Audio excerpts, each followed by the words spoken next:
Hello and welcome to another episode. I'm your host, Sabine Gideon, and I'm excited to be bringing you another female powerhouse to discuss women and power and really breaking down the stigmas, breaking down the myths around what it means to be a powerful woman.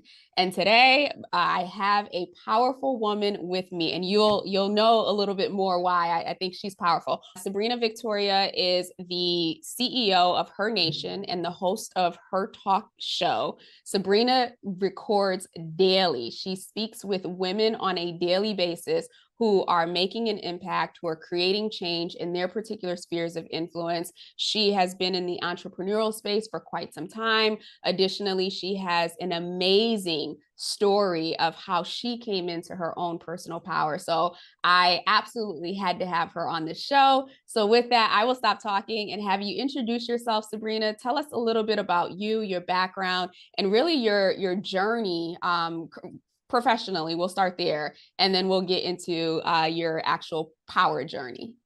Yeah, 100%. Thank you so much for having me. I love that our names are so similar, which is funny because now every time I see Sabine, I never realized it's everywhere.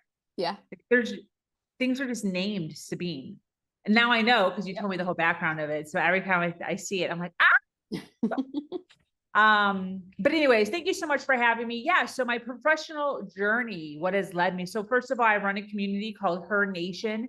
It's an all-female community based on health, wealth, and leadership. Women who are stepping into their power, women who are leaving the story behind, right? And creating, really recognizing that their story does not determine their future and that they can pivot and they can refocus and they can rise above. And yeah, it's all based on female entrepreneurs really just making a name for themselves and letting their voice be heard.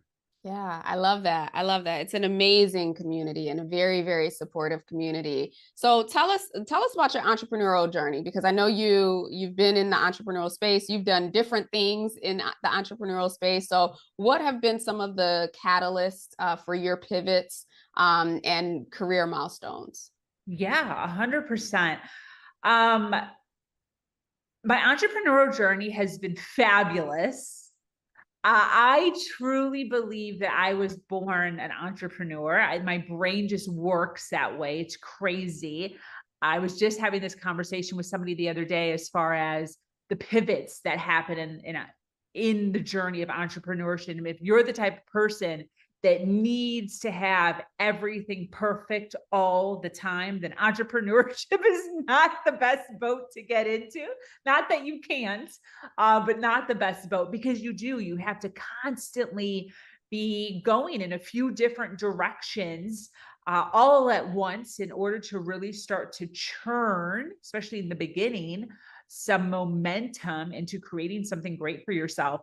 But yeah, when I first started, girl, I mean, I was doing everything. I was running a OfferUp flipping business. I was rummaging through people's trash cans and dumpsters, flipping merchandise on OfferUp out of my garage. I was making $2,000 to $4,000 a month doing that while running my business. I was also renting out 2 bedrooms in my house on Airbnb. Just tons of stuff. I got into coaching about 10 years ago. I started out in health and wellness, and when I started, which I feel like it's very same dialogue. They tell you you can be making $2,000, $5,000, $10,000 a client. And I'm like, where all the money at? I don't see any money. There's no money. What are you even talking about? So, but I had this dream. I had this vision. I'm like, I am going to make this freaking work. There are people making business in this industry. Mhm. So I did everything and anything. I didn't care. Cleaning houses, walking dogs, picking up dog poop. I didn't care in order to make sure that I could put in the hours that I needed to put in to make my business successful. And, 4 pivots later, here I am and running a beautiful community. I love it. So I'm going to share with the audience what really drew me to you. So I think it was earlier this year or maybe last year. I was searching for other female podcasters on, guess where, LinkedIn. And I stumbled upon Sabrina. And of course, I loved the name for many different reasons. I used to wish that my name was Sabrina when I was younger. So nonetheless, I stumbled upon it. And one day I'm doing the scroll, and I caught a video, a short video from Sabrina, where she was on a podcast and she was sharing about her journey. And one of the things that has stuck with me, and again, this was like last year or earlier this year, was something that she mentioned with, based on the relationship that she was in at the time. She used to always get told that the person with the money has the most power. Mm-hmm. And I sometimes you hear something and it just like, I don't know, it sticks you like a knife in your heart. And that did. And I listened to a little bit more about her story, and I was just like, wow, what an amazing testament of what it is to be fed a story for so long and believe it, and then making the decision not to believe that story again. And not only just find your power, but then turn around and help use that power or to influence other women to tap into their own power. So I won't ruin it, but if you would just share a little bit about your journey into really uncovering what power was and is for you today.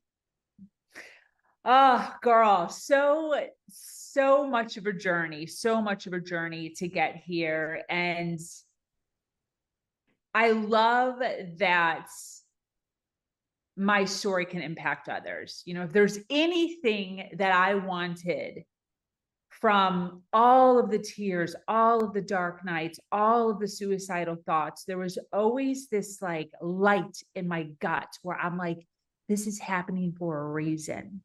And I don't want my story, my grief, my heartache to be for nothing. Mm. You know, there were so many nights of like just wanting to end it. And I would always think to myself, when I make it, I don't know how, I don't know what it's going to look like, I don't know when, but when I make it, I don't want it to be for nothing. Mm. Like, I don't want to just be small. I don't want to just be average. Like, I want my story to impact others. And I tell my story. I tell my story of abuse. I tell my story of, you know, being told that I was dumb and unknowledgeable and uneducated and a single mom and nobody would love me, and was constantly told that I didn't have any money and I would never make any money and never have anything for myself. And whenever I would get a little mouthy, my partner would say, whoever makes all the money makes all the rules. Do you have any money? Or the one that you heard, whoever has all the money has all the power. Do you have any money? And when somebody's taunting you like that, it's maddening. Like, you want to come out of your skin. You want to like get violent. It's maddening. And what happened is, hearing this for over a decade, just taunting, just like stabbing a little bit, I thought to myself one day, he's not saying he makes all the money or he has all the money. He's saying whoever. Mm. Whoever has all the money has all the power. So does that mean that if I have money, I have power? And I have him to thank for that, because that's what led me on my journey of, how do I make money? Opening up a secret bank account, starting 3 online secret businesses, collecting $50,000 secretly over the course of a few years so I could run away and I could escape. And what I found is that, yes, having money creates power. Mm-hmm. And a lot of times we're told, especially as females, ooh, be careful. Careful with that money. Money is evil. But it's only evil if you're an evil person. Fair. See, he used it in an evil way. I would never use it in the same context. Yeah. Oh my gosh. Thank you so much for sharing that. And so, as you define power now, and I heard you say, money helps to create power. Um, Being removed from that state in so many years, how do you define power today? I use power by shedding light on other people's voices. So I take a lot of time creating a powerful atmosphere for myself so that I can then take that energy, I can take that vibration, and I can push it onto other people so that they can feed off of that power. I truly believe that I was put on this planet to empower others. Mm-hmm. So I do that by example. I do that by leading. And I do that by showcasing and spotlighting other individuals to say, hey, watch me and come with me. Yeah. Would you say now power for you is internally or externally sourced? Oh, internally, girl. Yes, internally. Recently, probably over the last maybe 5 to 7 years, have I really honed in on it, right? When we're on our journey, we're like, yes, internal power. But then in the back of our mind, we're like, but yes, 100%, I stand in my power, and I so encourage other individuals to be on their own journey to find their own, right? But until then, watch. Yeah. And that's the point for those who are listening who are on their journey to tapping into that internal power that brings forth the confidence, that brings forth the ability to influence and impact and empower and all the things that we naturally want to do in the world.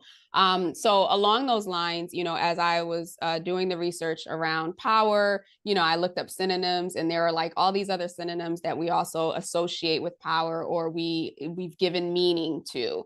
And so the other two words that I'd love to hear how you define and how they show up for you are authority and influence. Authority and influence. Girl. Authority. This is interesting because we say this a lot, especially in this realm. I even say this to my ladies. I say, stand in your power, and you are an authority in such and such. What does that mean?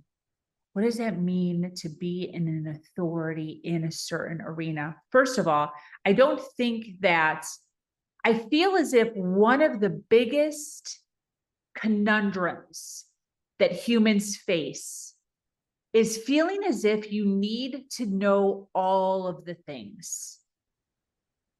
And I think sometimes we're like swimming around and we're trying to know all the things. And then it's so exhausting that we're just like, I'm not going to know any of the things. Where's the remote control?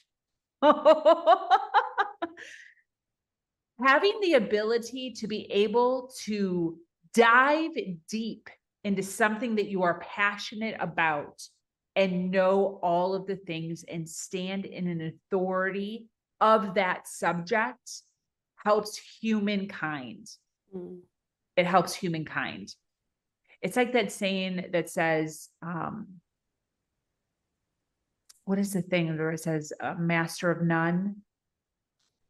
What is that? Jack of all trades, all trades, master of none. Yeah. So when you allow yourself to be a master, this is when you can grab a community that wants to learn from you, wants to feed off of you. One of the things that I remember myself, and this goes along with influence too, is I always joke that I was saved by white old men.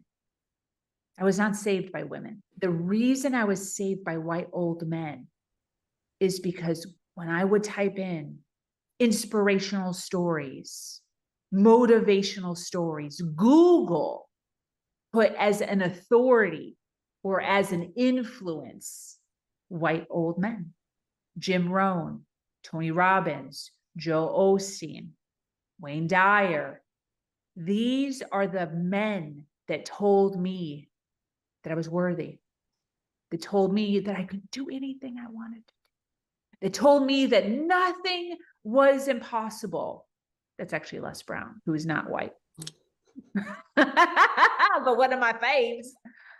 But because these men decided to stand in their power, become an authority in a sect, and influence repetitively, they've saved tens of thousands, if not millions of people, me included. Yeah. If nobody decides to step into power, if nobody decides to be an authority, to be an influence in whatever niche, it hurts all of us. It hurts all of us.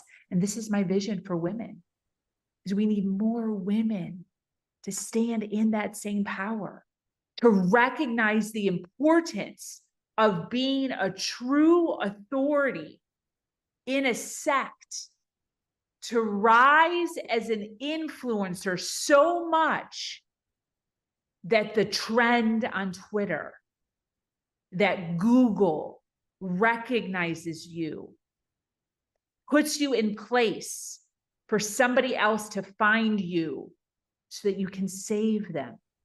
The only reason I am where I am right now, mentally, emotionally, financially, and physically, is because somebody decided I am going to be an authority and I am going to influence the world.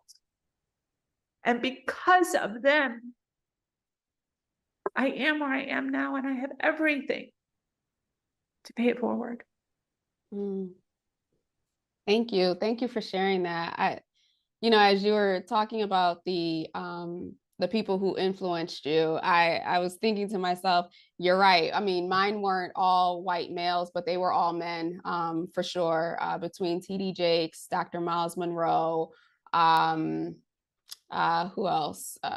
Dr. Wayne Dyer, he's one as well. And for me, those three really helped me tap into identity, right? It started with who am I, and helping to support me in answering that question, or at least going within myself to uncover what that question is. I will say there are two women in my journey that I can attribute it to, would be Mariam Williamson, with Our Deepest Fear poem. That poem just speaks to my soul. Every time I read it, it's like the first time.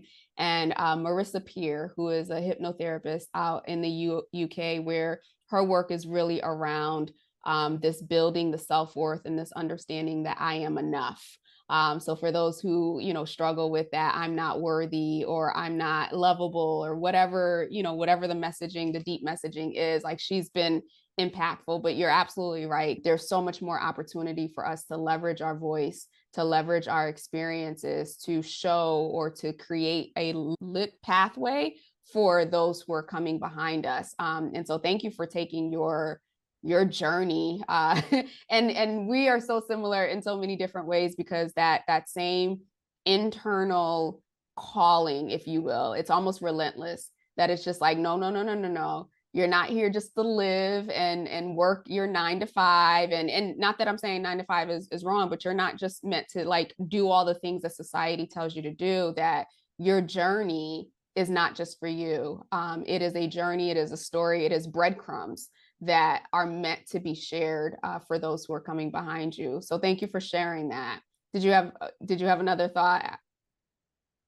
I did write down, as far as, while you were speaking, I was thinking about, how do we get more women?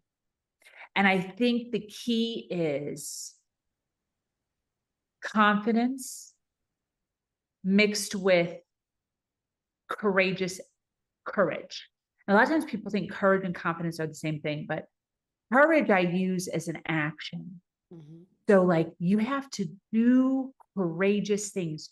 You have to do things that scare you. You have to do things that are fearful. A lot of times we like to like sit back and we like to like cozy up with a blanket.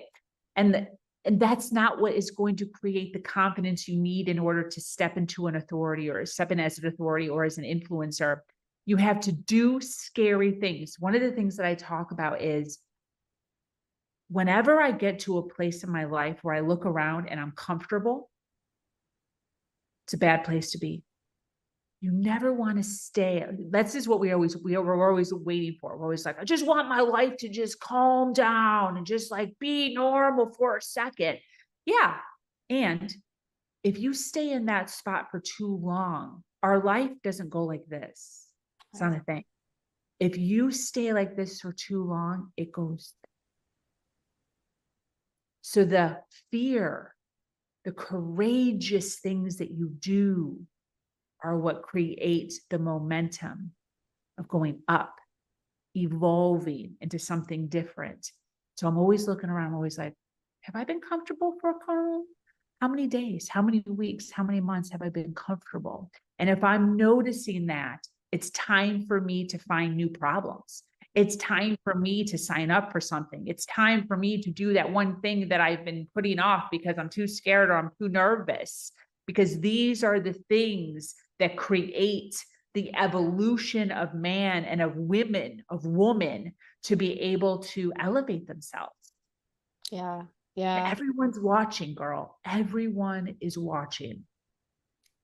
It's interesting. The courage piece, that I remember when I wanted to step out into entrepreneurship, that's what I started praying for. Like, I literally started praying for courage for weeks on end to make that leap. And when I feel the inkling that it's time to like move into another space, I immediately start to ask for that courage, because to your point, fear shows up, and fear has 101 excuses as to why you should not move forward. I'm curious because, there's so much, especially in the space that we're in, and even in society, where, it's almost like the ultimate goal is stability, whether that's financial stability, relational stability, whatever it is, right? Like, we're in our subconscious mind is designed for that, right? It's designed to keep us safe and comfortable. And so we think that when we get to whatever level of stability, or when we get to stability, that means that, okay, this is where I'm meant to be. And so I'm curious, what are some of the triggers for you where you are able to challenge yourself and go within and observe and say, okay, wait a minute, I've been here too long. It's time for a change. Like, what happens externally or within for you to recognize that? I'm literally always looking.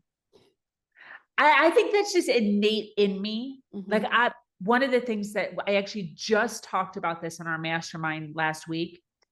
I do this in my relationships and my business, personal and business. I'm always looking for new problems.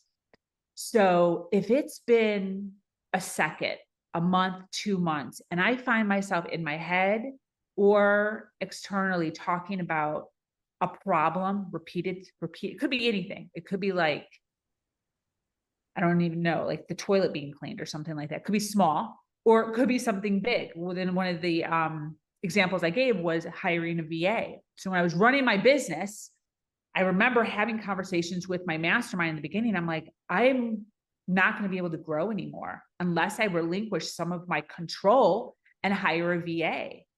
And we actually downloaded, I actually got very emotional on the call. We figured out that the reason I didn't want to hire a VA was because of control. And because of the identity I had put on myself, as far as I am woman, hear me roar.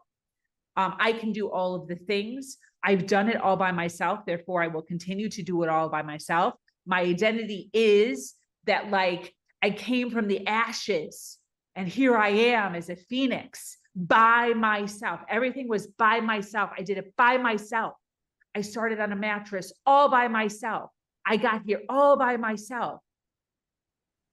But you can only do so much all by yourself. Mm-hmm.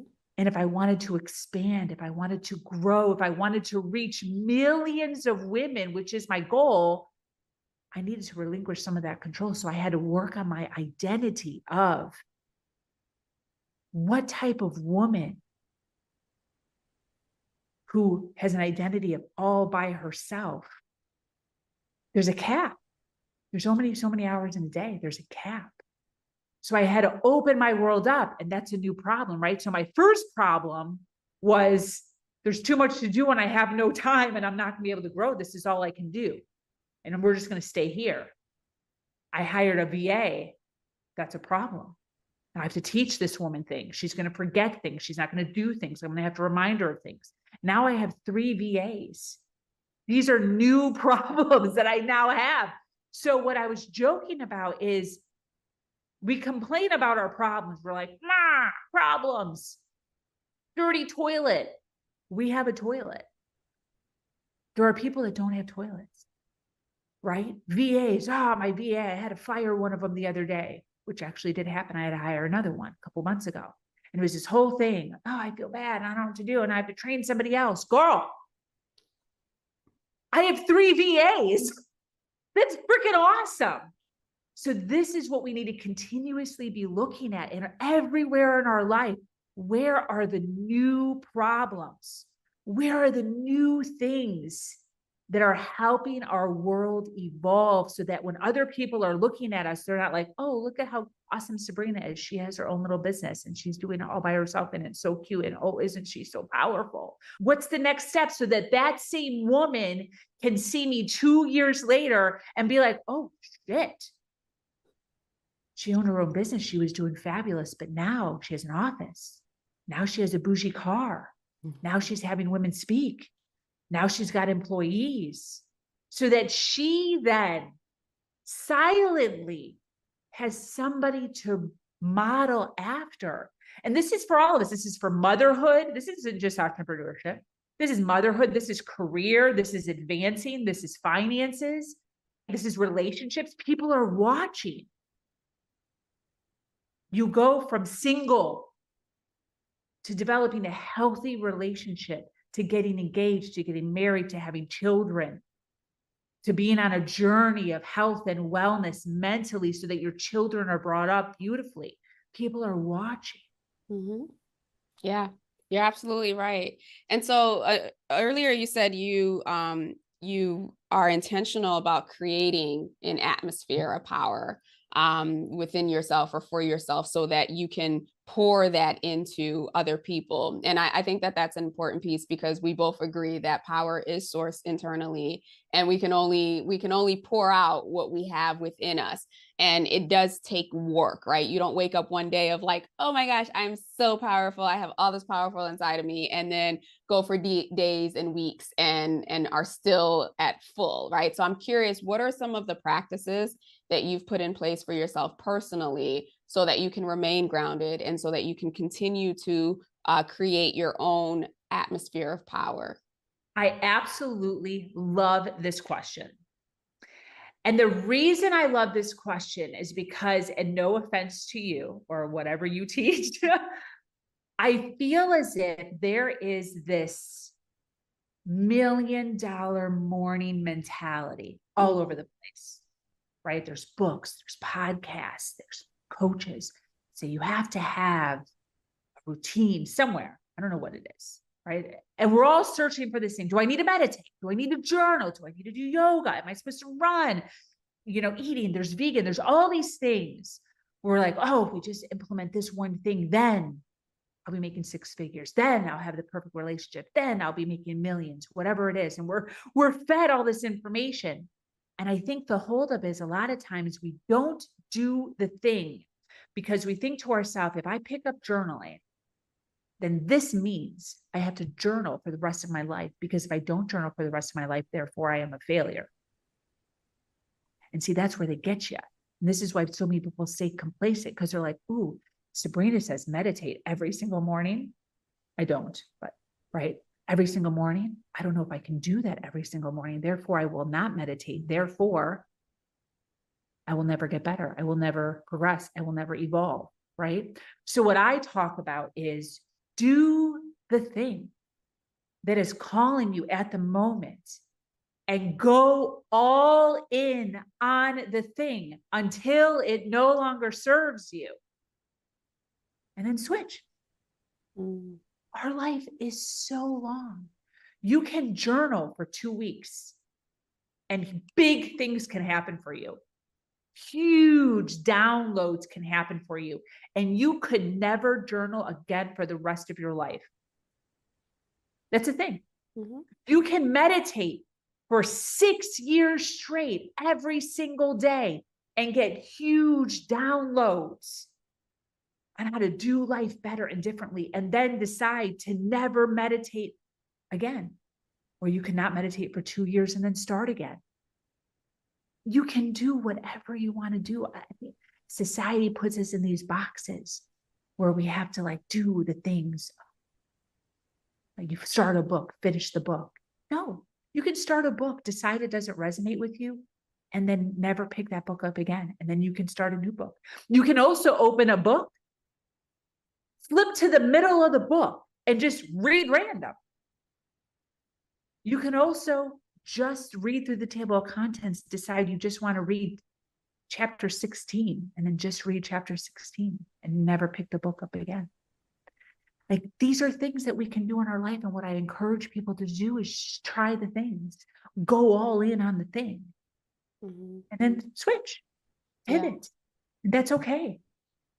Yeah, I see where you're going with that, and thank you for offering that that perspective, because you're absolutely right. There's no one right answer for everybody, right? It's about what you feel. I do think though that there's a requirement of some level of intentionality in terms of feeding you, whatever that looks like, whether that is journaling, meditating, walking, exercising, whatever it is, that there is, because we're so multidimensional, right? It's the physical, it's the mental, it's the emotional, that all parts of us need to be fed on a regular basis, or it will starve, and then it'll start showing up in different aspects of our lives. So, and for the audience listening, you know, I completely agree with Sabrina that, you know, you find the thing that works for you, but understand that every aspect of your being needs to be cared for, needs to be nurtured, needs to be taken care of. Absolutely. And to your point, as far as being an authority, the very first subject is self-awareness of yourself. So first, before you become an authority in any other arena, you have to become an authority of your own self, your own self-awareness of what that is for you. You can only answer to you. So what is that for you at the moment? And then, like Sabine was saying, don't allow yourself to go so long after that without anything. You then have to be self-aware enough, and that then to flip into something else. And it can go from physical to mental. Like you can go from running every single day, which is mental and physical, to meditating. That's okay. You know? Yeah. That's what also breeds that being in a comfortable place, getting into a routine, right? When we become so fixed on this is what I'm going to do, this is what I'm going to choose to do. And when the season for that thing has shifted and we have not, then we become complacent and we don't even recognize that it is potentially impacting other places in our lives. So thank you for that. You know, for those of you who are listening, I hope, you know, this conversation has really supported you in doing some introspection, because as Sabrina says, you know, we can't have authority, we can't have power, we can't lead, we can't influence anyone else if we cannot first do that within ourselves. Or I should say, we can't do it effectively and create the outcomes that we want. Otherwise, we will be leading, we will be having power or exercising power over people from a space, from someone else's model, from someone else's being. And so, you know, it's tremendously important that as you've been listening to this series, that I hope that you have really been internalizing this and that you go back and you listen to the conversations, because based on life experiences, everyone brings something different to the table. But the beauty is that these women have done the work to identify what these things mean to them, how they show up. And a year from now, if I talk to them, it may look different, right? Because they will have evolved. So the beauty of this is to do the work. This is the work. This is the work of leading. This is the work of being impactful and being confident. It's not the showing up day to day. That's important. Don't get me wrong, but that is the output, if you will. The real work happens within. So thank you so much, Sabrina, for sharing your wisdom. I do want to move into our blitz session here so that we can hear from you on 3 questions. We're going to allocate about 2 minutes for these. So first one up, Knowing what you know now, if you could go back to a younger version of yourself and give her a piece of key advice, what might that be? I'm going to say, always be learning. You're being taught right now. So if I were to go back, I would say you're learning something right now. What are you learning? Mm. That was one of the things I did with my ex when I finally started to move into my abusive ex. I was with him for over a decade. When I started to move into healing, instead of our the rage that would happen, and I'd cower down and I'd cry and I'd do this whole victim thing, I started to kind of step into it. I still had to play the role. So I would play the role externally, but like internally, I was like, what is he teaching me right now? Mm. And if you can start to take on your challenges like that, like now when a challenge hits me, because we're all human, right? There's always things. Instead of falling into like, oh, I'm like, what am I learning? This is big. This is going to help me in the future. This is happening to me so that I can be better equipped for something even bigger in my future. So I take it on almost constantly as a student. I am constantly a student of my present life. That's what I would tell her. I love that. And looking ahead, I know you have big goals of supporting, helping, empowering, advancing a million women in your lifetime, if not more. You're looking at your life, 50, 60, 70, however many years from now, and you're looking back at the impact that you've made. What do you want the narrative to be? Your story, my story, anyone's story can impact millions. That's what it would be. It wouldn't be about me. It would be a legacy of proof that anybody's story can impact millions. Oh, I love that. Okay. And then lastly, because I know you're such a learner, I believe that leaders are readers. And so I'm curious, has there been a book or a couple of books that have been impactful for you on your journey? Yeah, one of the most impactful, which I recommend everyone to read, is Influence, which is an old book, all about how people influence each other. And then the other one is Slight Edge. Just recently read that one by Jim Olson, maybe. And this is the little tiny itty bitty things, like the thing that I'm talking about as far as constantly looking for problems, that isn't in there.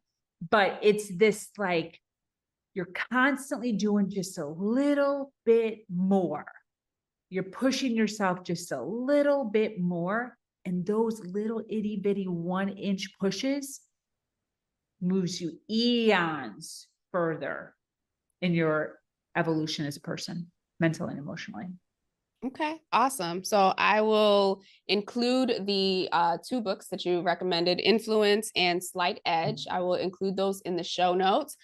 So before we let you go, for those who are listening, who are like, oh my gosh, I want to be connected with this lady. Where does she hang out? Where does she live? How can I connect with her? Yeah.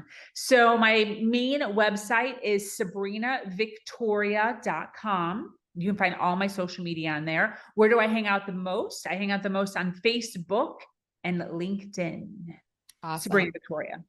Yes, and we will definitely include those links. And do you want to share a little bit about your mastermind? I know you talked high level about who you have in the mastermind, but for those who are thinking to themselves, I might want to check it out.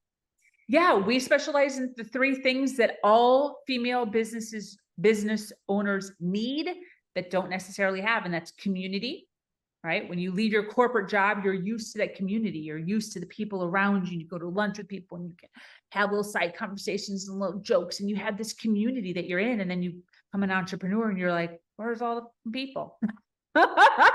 So community is key. We need that, especially as women. Number two is education. There are things that you don't know about being an entrepreneur. When you're in a room with other entrepreneurs, you can ask. right? You can feed off of each other. You can leverage each other's mental resources as far as this is a new problem that I have. Is this normal?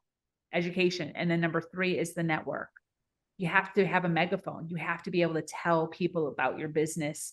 And we provide the networking for that so that you can meet other people that can then help you expand and grow your business, whether it's being a megaphone, talking, or helping you actually physically with your business, or just mentally, right? Teaching you something that you may not have previously known. Love that. And we will definitely include the link to the mastermind in the show notes as well.